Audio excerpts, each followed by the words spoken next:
Good morning students. आज हम 11 का चैप्टर पढ़ेंगे। जब सिनेमा ने बोलना सीखा। बहुत ही अच्छा चैप्टर है। जब सिनेमा ने बोलना सीखा तो सिनेमा में बोलना कब सीखा उसके बारे में हमें पढ़ेंगे। तो यहाँ पर मैं आपको बता देता हूँ कुछ बातें। देखो बेटे, सिनेमा में पहले फिल्में बनती थी, है ना। फिल्में तो आज भी बनती हैं, लेकिन उनमें और आज की फिल्म में क्या अंतर है। पहले जो फिल्में बनती थी वो मुख्य फिल्में थी। कौन सी फिल्में थी? मुख्य फिल्में। अब आप कहोगे मुख्य क्या होता है? मुख्य होता है कि चुपचाप रह करके फिल्में बनाई जाती थी। अब क्वेश्चन ये आता है, जब वो चुपचाप रहकर फिल्में किस प्रकार से बनाते थे, अपने हाव भाव किस प्रकार से बताते थे, किस प्रकार से उनके हाव भावों का पता चलता था। तो मैं आपको बताता हूँ, वो सारे काम वो इशारों पर करते थे, चुपचाप रहकर करते थे, है ना। लेकिन मुंह से बोलते नहीं थे। चुपचाप रह करके इशारों के द्वारा अपने जो क्रियाकलाप हैं वो लोगों को वो बताया करते थे, लेकिन बोलते नहीं थे। तो इस प्रकार की सबसे पहली जो फिल्म आई बनती थी वो बनती थी मुख्य फिल्में। मुख्य फिल्में धीरे धीरे फिल्मों में परिवर्तन आना शुरू हो गया और फिर इस प्रकार की फिल्में बनाई जाने लगी जिसमें पात्र हैं वो बोलकर अपनी बातें प्रस्तुत करने लगे। तो इसमें यही बताया गया है कि सिनेमा ने बोलना कब सीखा, यानी जो मुख्य फिल्में बनती थी वो फिर बोलने वाली फिल्म कैसे बनने लगी, यही इसमें बताया गया है। तो देखिए इस पाठ में, वे सब भी सजीव हैं। व्यक्तियों के लिए कह रहे हैं, सजीव होते हैं, सांस ले रहे हैं, सांस तो सजीव ही लेते हैं। 100% बोल रहे हैं। 78 मुर्दा इंसान जिंदा हो गए, उनको बोलते बातें करते देखो। कि फिल्म बनती थी तो उसमें पात्रों की आवश्यकता होती थी, है ना। आजकल तो नई नई तकनीकें आने लग गई, पहले ऐसा नहीं था, पहले तकनीकें थी ही नहीं, है ना। जो भी बातें थी वो पात्रों के माध्यम से, जहाँ अधिकांश पात्रों की आवश्यकता पड़ती थी वहाँ पर अधिक अधिक से अधिक पात्र लिए जाते थे। तो इसमें पात्र बताए 78। कितने पात्र? 78। 78 पात्र इसमें बताए गए हैं कि 78 व्यक्ति हैं। मुर्दा इंसान जिंदा हो गए, यानी वो बोलने लग गए, इसलिए बताया है ना। आगे आपको बताएंगे, थोड़ा आगे पढ़ते हैं, इसमें आपको समझ में आ जाएगा कि 78 इंसान मुर्दा इंसान जिंदा कैसे हो गए, है ना। क्योंकि पात्र होंगे तो पहले मैंने बताया था मुख्य फिल्में बनती है। मुख्य फिल्में तो क्या है, बोल नहीं सकते, लेकिन बाद में जब बोलने वाली फिल्म बनने लग गई तो उसके लिए बताया कि 78 मुर्दा इंसान जिंदा हो गए। देश की पहली सवाक सवाक होता है बोलती फिल्म। आलम आरा के पोस्टरों पर विज्ञापन की पंक्तियां लिखी हुई थी। ये विज्ञापन था, है ना। किसका? फिल्म का। विज्ञापन किसका था? फिल्म का था। किसका था? फिल्म का था। और फिल्म का नाम क्या था? आलम आरा। क्या नाम था? आलम आरा, है ना। उस आलम आरा विज्ञापन पर ये सारी लाइनें लिखी हुई थी। कौन कौन सी लाइनें लिखी हुई थी? कि वे सभी सजीव हैं, सांस ले रहे हैं, 100% बोल रहे हैं, 78 मुर्दे इंसान जिंदा हो गए, उनको बोलते बातें करते देखो। तो ये इतनी यहाँ से और यहाँ तक जो लाइनें थी वो विज्ञापन में लिखी गई थी। और विज्ञापन कौन सा था? फिल्म का। तो आलम आरा जो फिल्म है उसके विज्ञापन में यहाँ से यहाँ तक की लाइनें लिखी गई थी। क्यों क्यों लिखी गई थी? क्योंकि आलम आरा ही पहली फिल्म थी जिसमें बोलना शुरू किया था। जो पहली बोलती फिल्म थी वो आलम आरा ही थी, है ना। तो इस बात को ध्यान में रखना आपको कि पहली बोलती फिल्म कौन सी थी? आलम आरा थी, ठीक है। कई बार बोलती की जगह सुहाग का नाम भी दे सकते हैं कि पहली सुहाग फिल्म कौन सी थी? तो पहली सवाक फिल्म आलम आरा ही थी। तो ध्यान में रखना, सवाक, सवाक का अर्थ हो गया बोलती। ठीक है, तो ये फिल्म थी। तो इसमें ही सबसे पहले बोलना शुरू किया था। बाकी मैंने अभी बताया था पहले कौन सी फिल्में बनती थी, मुख्य फिल्में, मुख्य फिल्में बनती थी, उसमें बोला नहीं जाता था। 14 मार्च सन 1931 की वह ऐतिहासिक तारीख भारतीय सिनेमा में बड़े बदलाव का दिन था। अब जो आलम आरा जो फिल्म बनी थी वो कब रिलीज हुई थी? 14 मार्च 1931 को। कब बन 14 मार्च 1931 को। ध्यान में रखना है, सिनेमा का दृश्य कब बदल गया? जब आलम आरा फिल्म आई। कब? 14 मार्च 1931 को। इसी दिन पहली बार भारत के सिनेमा ने बोलना सीखा था। हालांकि वह दौर ऐसा था जब मुख्य सिनेमा लोकप्रियता के शिखर पर था। कौन सा सिनेमा? मुख्य सिनेमा, है ना। मैंने मुख्य सिनेमा मतलब क्या हो गया कि चुपचाप रह कर के जो फिल्म बनाई जाती थी उसको कहा गया है मुख्य सिनेमा। बोलना नहीं है, चुपचाप रह कर के ही फिल्में बनाना है, वो थी मुख्य सिनेमा। और बोलती फिल्म कौन सी आ गई? आलम आरा। सबसे पहले आलम आरा फिल्म ही आई थी, है ना। तो पहले लोगों को वो ये मुख्य सिनेमा ही बहुत अच्छा लगता था। कैसे लगता था बेटे? जैसे आज के समय की बात करें, पहले टेलीविज़न हुआ करते थे ब्लैक एंड वाइट, लोगों को बहुत अच्छे लगते थे, लोग उसको देखते थे। फिर टेलीविज़न चले रंगीन टेलीविज़न, लोगों ने उनको खरीदना शुरू किया, तो ब्लैक एंड वाइट की अपेक्षा अच्छे लगने लगे। और आजकल एलसीडी वगैरह चलने लग गई, तो ऐसे में उन रंगीन टेलीविज़न को पूछने वाला भी कोई नहीं है, अब तो एलसीडी खरीद कर लाने लग गए। तो एक समय होता है, समय के अनुसार परिवर्तन होता है, परिवर्तन के अनुसार ही चीज़ें अच्छी लगती हैं। तो एक समय वो भी था जब ब्लैक एंड वाइट टेलीविज़न लोग देखा करते थे, उनको वो टेलीविज़न भी अच्छे लगते थे, है ना। तो यहाँ पर भी यही बताया गया है कि पहले मुख्य सिनेमा भी क्या लगती थी? अच्छी लगती थी, है ना। पहले मुख्य सिनेमा भी क्या लगती थी? अच्छी लगती थी। अब बोलती फिल्म आ गई तो अब लोगों को कौन सी अच्छी लगेगी? बोलती फिल्म ही अच्छी लगेगी। ठीक है, तो मुख्य सिनेमा भी लोकप्रियता के शिखर पर था। पहली बोलती फिल्म जिस साल प्रदर्शित हुई उसी साल कई मुख्य फिल्में भी विभिन्न भाषाओं में बनी, मगर बोलती फिल्मों का नया दौर शुरू हो गया, है ना।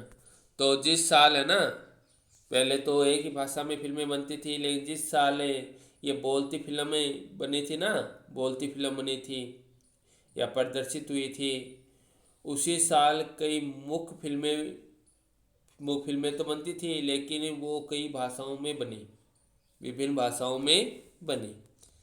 तो इतना समझ में आया होगा आपके। तो इस पैराग्राफ में क्या बताया गया था? इसमें बताया गया है कि पहली बोलती फिल्म कौन सी थी। पहली बोलती फिल्म कौन सी थी? तो पहली बोलती फिल्म आलम आरा फिल्म थी। आलम आरा फिल्म कब प्रदर्शित हुई? आलम आरा फिल्म 14 मार्च 1931 को प्रदर्शित हुई। ठीक है, इनको ध्यान में रखना है। आलम आरा फिल्म यानी बोलती फिल्म बनने से पहले कौन सी फिल्में बनाई जाती थी? बोलती फिल्म बनने से पहले मुख्य फिल्में बनाई जाती थी। कौन सी फिल्में बनाई जाती थी? मुख्य फिल्में बनाई जाती थी। समझ में आ गया होगा अब तो ये पैराग्राफ, है ना। अब इसमें बताया गया है दूसरे, इसमें आगे कि पहली बोलती फिल्म आलम आरा बनाने वाले फिल्मकार थे अर्देशीर एम ईरानी। अर्देशीर एम ईरानी, ये किसका नाम है? फिल्मकार का। किसका नाम है? फिल्मकार का। फिल्म बनाने वाले फिल्मकार कौन होते हैं? फिल्म बनाने वाले। तो पहली जो बोलती फिल्म बनी थी आलम आरा, उसको बनाने वाले फिल्मकार कौन थे? अर्देशीर एम ईरानी। अर्देशीर ने 1929 में हॉलीवुड की एक बोलती फिल्म शो बोट देखी। कौन सी फिल्म देखी थी उन्होंने? Show boat. है ना। शो बोर्ड देखी और उनके मन में बोलती फिल्म बनाने की इच्छा जगी, क्योंकि जो ये शो बोर्ड फिल्म थी ना, इसमें भी बोलने वाला काम ही था, है ना। ये बोलती फिल्म बताया ना, इसमें बोलती फिल्म शो बोर्ड देखी तो उनके मन में आया कि जब फिल्में बोलकर बनाई जा सकती हैं तो क्यों ना मैं भी बनाऊं, है ना। अर्देशी रेम ईरानी के मन में विचार आया कि जब शो बोर्ड फिल्म है, बोलने वाली फिल्म बन सकती है तो हम क्यों नहीं बना सकते, हम भी बोलने वाली फिल्म बनाएंगे। तो उनकी में एक इच्छा जागृत हो गई और पारसी रंगमंच के एक लोकप्रिय नाटक को आधार बनाकर उन्होंने अपनी फिल्म की पटकथा बनाई, है ना। एक पारसी रंगमंच है, उस वहाँ का एक नाटक था जो उनको बहुत ही अच्छा लगा था, लोगों को बहुत अच्छा लगा। लोकप्रिय मतलब लोगों को अच्छा लगने वाला, तो लोगों को अच्छा लगा था वो नाटक, पारसी रंगमंच पर जो नाटक हुआ था। तो उन्होंने उसी नाटक के आधार पर अपनी पटकथा बनाई और उसी पटकथा के आधार पर फिर उन्होंने क्या बनाती थी, फिल्म बनाती थी। इस नाटक के कई गाने ज्यों के त्यों फिल्म में ले लिए गए। एक इंटरव्यू में अर्देशन ने उस वक्त कहा था, वक्त होता समय, क्या कहा था कि हमारे पास कोई संवाद लेखक नहीं था। तो इसमें क्या बताया गया है, इसमें बताया गया है कि अर्देशन एम ईरानी थे, तो उन्होंने एक शो बोट नामक फ़िल्म देखी थी जो एक बोलती फिल्म थी। तो उनके मन में भी आया कि मुझे भी एक ऐसी फिल्म बनानी है। तो उन्होंने उसके लिए तैयारी की थी और तैयारी की थी तो उन्होंने एक नाटक देखा था पारसी रंगमंच पर जो बहुत ही लोकप्रिय था। तो उन तो फिल्मों में गाने की आवश्यकता होती है, तो उन्होंने उन्हीं गानों को अपना लिया था, है ना। और गानों को जो के त्यों फिल्म में उन्होंने ले लिया था और उस समय उन्होंने कहा था कि हमारे पास कोई संवाद लेखक नहीं था। संवाद लेखक, अब संवाद लेखक क्या होते हैं बेटे, पात्र होते हैं, है ना। तो आपने नाम सुना होगा डायलॉग, डायलॉग नाम सुना होगा इंग्लिश में। तो कहते हैं ना ये डायलॉग बोल रहा है, तो डायलॉग बोल रहा है तो हिंदी में उसको संवाद कहते हैं। हिंदी में डायलॉग को क्या कहते हैं, संवाद कहते हैं। कि पात्र होंगे, पहले क्या है कि फिल्म की एक कहानी होती है कि फिल्म में कहानी क्या बने, किस तरीके बने, है ना। फिर उसके उद्देश्य निर्धारित किए जाते हैं कि इस कहानी का उद्देश्य क्या है बनाने का, उसके उद्देश्य निर्धारित किए जाते हैं, उसकी पटकथा बनाई जाती है ना। और पात्र बनाए जाते हैं और पात्रों के आधार पर संवाद भी लिखे जाते हैं, है ना। तो ये सारी बातें फिल्म के अंतर्गत आती हैं। तो उन्होंने पटकथा बनाई थी और संवाद भी उनको लिखने थे। फिर पात्र होते हैं तो पात्र के लिए संवाद भी तो होने चाहिए ना, कि उसको बोलना क्या है, डायलॉग क्या बोलना उसको, है ना।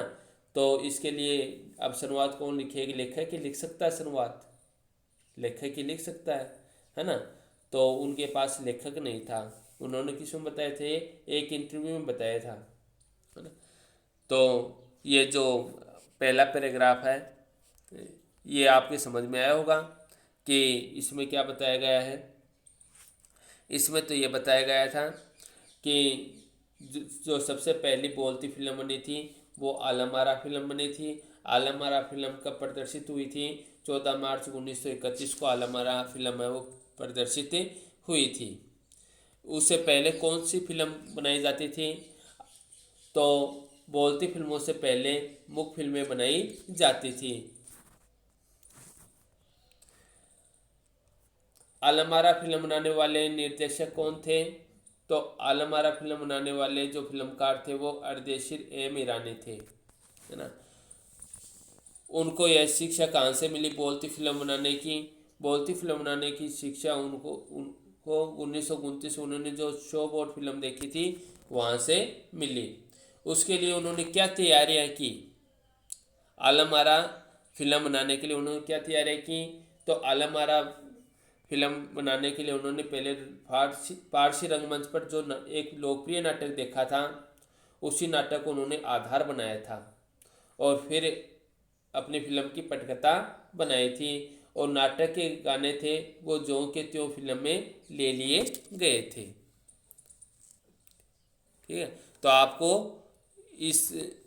इसे याद करना है कि पहली फिल्म कौन सी थी और उसकी फिल्म को बनाने वाले फिल्मकार कौन थे, है ना, और उनको यह शिक्षा कहाँ से मिली बोलती फिल्म बनाने की।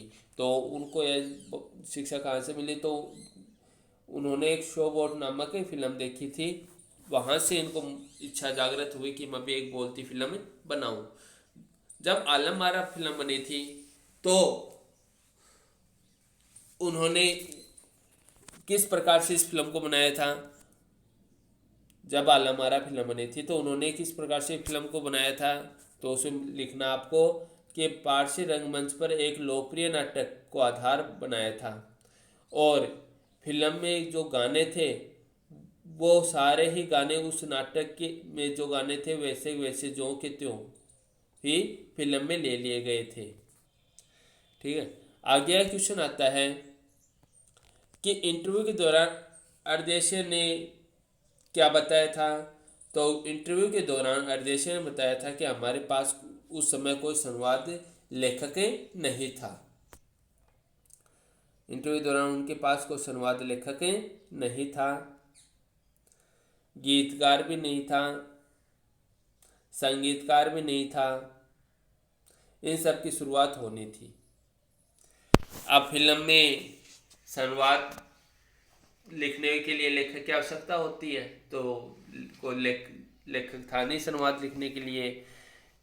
गीत गाने के लिए आवश्यकता होती है तो कोई गीतकार नहीं था। संगीत बनाने की आवश्यकता होती है, किस प्रकार की धुन चाहिए, किस प्रकार की जो संगीत बनाने के लिए सामग्री होती है, किस प्रकार सामग्री चाहिए, किस प्रकार का गीत बनेगा, कि कैसे गीत बनाना है, तो इसके लिए कोई संगीतकार भी नहीं था।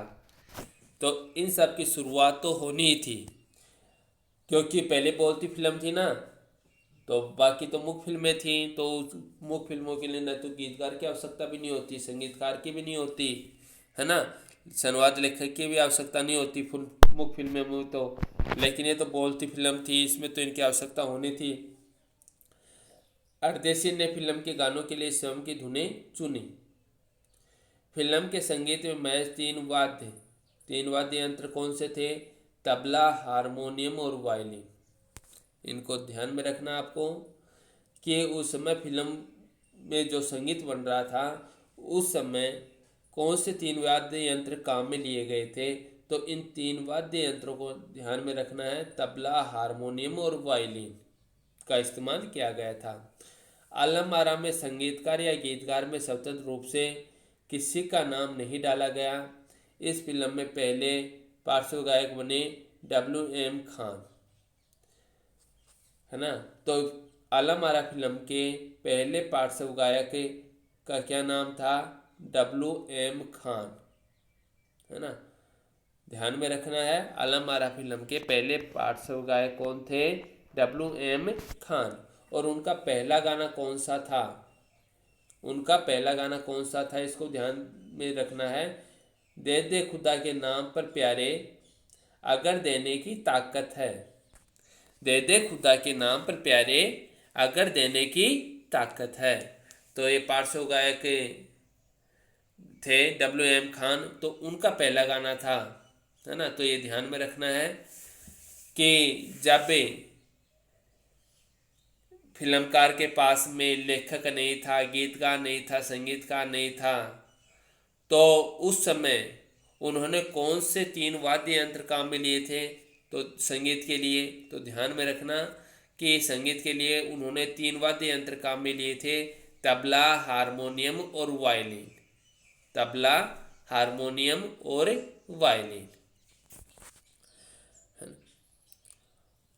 पहले पार्श्व गायक कौन बने थे, तो पहले पार्श्व गायक हैं WM खान बने थे।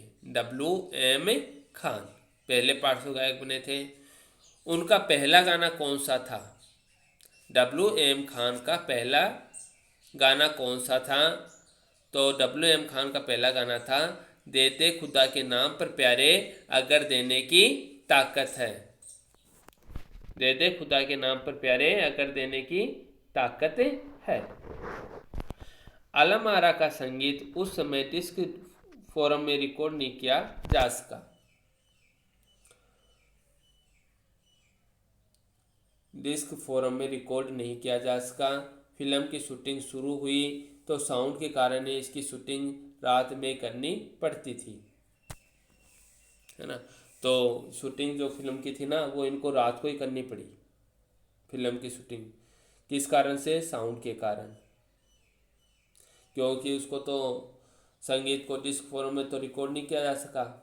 ऐसे में अब साउंड के कारण है उसकी शूटिंग अब रात को ही करनी पड़ती थी। अब मुख्य युग कि अधिकतर फिल्मों को दिन के प्रकाश में शूट कर लिया जाता था। तो इसमें मैं आपको बता देता हूँ, देखो बेटे, आज के समय में इतनी सामग्री नहीं थी उस समय जितनी आज है। आज तो क्या है कि फिल्में होती हैं, वो क्या है 3-4 महीने में बन जाती हैं, है ना। एक फिल्म बनने में 3-4 महीने लगते हैं। पहले क्या था, पहले इतनी सामग्री नहीं थी, पहले एक फिल्म बनने में भी 1 साल लग जाता था। कोई फिल्म ऐसी होती है जिसमें 2 साल भी लग जाते थे, क्योंकि उस समय इतनी सामग्री नहीं थी, है ना। तो जो मुख्य फिल्में थी ना, तो उसके लिए तो वो तो दिन में ही बन जाती थी। क्यों? क्योंकि उनके लिए तो कुछ साउंड की आवश्यकता ही नहीं होती थी, वो तो चुपचाप बनानी होती थी, तो वो दिन में बन जाती थी। लेकिन जो बोलती फिल्म थी ना, उसमें साउंड की भी आवश्यकता होती थी, है ना। तो उसको डिस्क फॉर्म में तो रिकॉर्ड नहीं किया जा सका, तो ऐसे में शूटिंग है वो रात को ही करनी पड़ती थी। तो आलम आरा की शूटिंग है ना रात में होने के कारण इसे कृत्रिम प्रकाश व्यवस्था करनी पड़ी। देखो पहले तो क्या था कि लाइट की नहीं थी, बिजली नहीं थी, है ना। लोग लैंप या चिमनी की रोशनी से ही पढ़ते थे, अपने सारे कार्य करते थे। पहले लाइटें नहीं थी। आज तो 24 घंटे लाइट रहते हैं, पहले लाइटें नहीं थी। चिमनी थी, लैंप थे, लालटेन थे, लेकिन लाइटें नहीं थी। तो ऐसे में शूटिंग रात को होनी थी, और जब रात को शूटिंग होगी तो कौन से प्रकाश की व्यवस्था करनी पड़ी? कृत्रिम प्रकाश की व्यवस्था उनको करनी पड़ी। यहीं से प्रकाश प्रणाली बनी जो आगे फिल्म निर्माण का जरूरी हिस्सा बनी, है ना। तो इस ये पैराग्राफ आपके समझ में आया होगा कि इसमें क्या बताया गया है कि आलम आरा का जो संगीत है ना, उसको डिस्क फॉर्म में तो रिकॉर्ड नहीं किया जा सका, तो उसके लिए तो साउंड की आवश्यकता पड़ती है, और साउंड के कारण ही इसकी शूटिंग है वो रात को करनी पड़ी। अब रात को शूटिंग करेंगे तो लाइट की आवश्यकता होगी, इसके लिए उन्होंने कृत्रिम प्रकाश की व्यवस्था की, है ना। जबकि मुख्य फिल्मों के लिए रात को रात को होती नहीं थी मुख्य फिल्में तो दिन में बना ली जाती थी। लेकिन जो बोलती फिल्म थी ना ये आलम आरा, तो इसके लिए तो साउंड की आवश्यकता होती है, और रात को इसकी शूटिंग होनी थी, तो इसके लिए कृत्रिम प्रकाश की व्यवस्था भी करनी पड़ी। आलम आरा ने भविष्य कई स्टार और तकनीशियन तो दिए ही, अर्देशीर की कंपनी तक ने भारतीय सिनेमा के लिए 150 से अधिक मुख्य और लगभग 100 स्वाग फिल्में बनाई, है ना। अब देखो आलम आरा फिल्म जो पहली बोलती फिल्म बननी थी, तो उसमें भविष्य कई स्टार तो उसमें सम्मिलित हो ही गए, है ना, और तकनीशियन भी थे। अर्देशीर की कंपनी तक ने भारतीय सिनेमा के लिए 150 से अधिक मुख्य और लगभग 100 स्वाग फिल्में बनाई। यानी अर्देशीर की बात कर रहे हैं यहाँ पर, जो आलम आरा फिल्मकार थे उसकी बात कर रहे हैं। तो उन्होंने कितनी फिल्में बनाई? तो उन्होंने 150 से अधिक तो मुख्य फिल्में बनाई थी, और लगभग 100 स्वाग फिल्में बनाई। स्वाग मतलब बोलती फिल्में। मुख्य फिल्में तो उन्होंने 150 से अधिक बनाई थी, और 100 स्वाग फिल्में भी उन्होंने बनाई थी। Alam Ara film Arabian night जैसी फैंटेसी थी। फिल्म ने हिंदी उर्दू के मेल वाली हिंदुस्तानी भाषा को लोकप्रिय बनाया। आलम आरा फिल्म में हिंदी और उर्दू दोनों भाषाओं के शब्द हैं, और हिंदी और उर्दू दोनों भाषाओं के शब्द होने के कारण इसको बता दिए हिंदुस्तानी भाषा, है ना। हिंदू और उर्दू यानी दो भाषाओं के शब्द इसमें शामिल हो गए, तो इसको बता दिया हिंदुस्तानी भाषा। तो हिंदुस्तानी भाषा को लोकप्रिय बनाए, इसमें ये संगीत तथा नृत्य के अनोखे संयोजन थे। फिल्म की नायिका जुबेदा थी। फिल्म की नायिका का क्या नाम था? जुबेदा था। तो ये वाला पैराग्राफ आपके समझ में आया होगा। इस पैराग्राफ में क्या बताया गया था कि जब फिल्म बनाते हैं तो उस समय एक पटकथा लिखी जाती है, संवाद लिखे जाते हैं। तो पटकथा तो तैयार कर ली गई थी, लेकिन संवाद लेखन के लिए एक लेखक की आवश्यकता होती है, तो लेखक उनके पास नहीं था। गीतकार की आवश्यकता होती है, तो गीतकार भी उनके पास नहीं था। संगीतकार की आवश्यकता होती है, संगीतकार भी उनके पास नहीं था। इस प्रकार से ये सारी समस्या उनके सामने आई थी। फिर उन्होंने अपने संगीत की धुन में गाना बनाना शुरू कर दिया था, जिसमें 3 वाद्य यंत्र काम में लिए गए थे। कौन कौन से? तो इन 3 वाद्य यंत्रों को ध्यान में रखना है, तबला, हारमोनियम और वायलिन। इन 3 वाद्य यंत्रों को काम में लिया गया था। और इस फिल्म में पहले पार्श्व गायक कौन बने थे? WM खान। पहले पार्श्व गायक कौन बने थे? WM खान बने थे। और उनका पहला गाना कौन सा था? दे दे खुदा के नाम पर प्यारे, अगर देने की ताकत है। उसके बाद में जब फिल्म बनती हैं तो मुख्य फिल्में तो दिन में बनाई जाती थी, लेकिन आलम आरा फिल्म है, इसको रात को ही बनाना था, रात को ही इसकी शूटिंग करनी थी। इसके लिए उस समय, आज के समय में जितनी बिजली की सामग्री चल रही हैं वैसी नहीं थी। लाइटें नहीं थी, है ना, लैंप थे, चिमनियाँ थी, इस प्रकार की से रोशनी की जाती थी। तो ऐसे में फिल्म की शूटिंग रात को किस प्रकार से हो, तो ये समस्या हो गई। तो इसके लिए उन्होंने कृत्रिम प्रकाश की व्यवस्था की। कौन से प्रकाश की? कृत्रिम प्रकाश की व्यवस्था की। अब आलम आरा फिल्म के जो फिल्मकार थे अर्देशीर, तो उनकी बात की है तो उन्होंने कितनी फिल्में बनाई थी? तो उनकी फिल्म तो ध्यान में रखना, उन्होंने 150 से अधिक तो मुख्य फिल्में बनाई थी और 100 सवाक फिल्में उन्होंने बनाई थी। उनकी जो आलम आरा फिल्म थी उसमें 2 भाषाएं सम्मिलित थी, हिंदी और उर्दू। और इसी कारण इसको हिंदी उर्दू दोनों भाषा शामिल होने के कारण उसको कह दिया हिंदुस्तानी भाषा, है ना। तो हमने आज इतना ही पढ़ा है, बाकी का चैप्टर हैं वो हम कल पढ़ेंगे। आपके इतना समझ में आया होगा, आपको इसको ध्यानपूर्वक पढ़ना है और वीडियो को अच्छी तरीके से देखना है। धन्यवाद।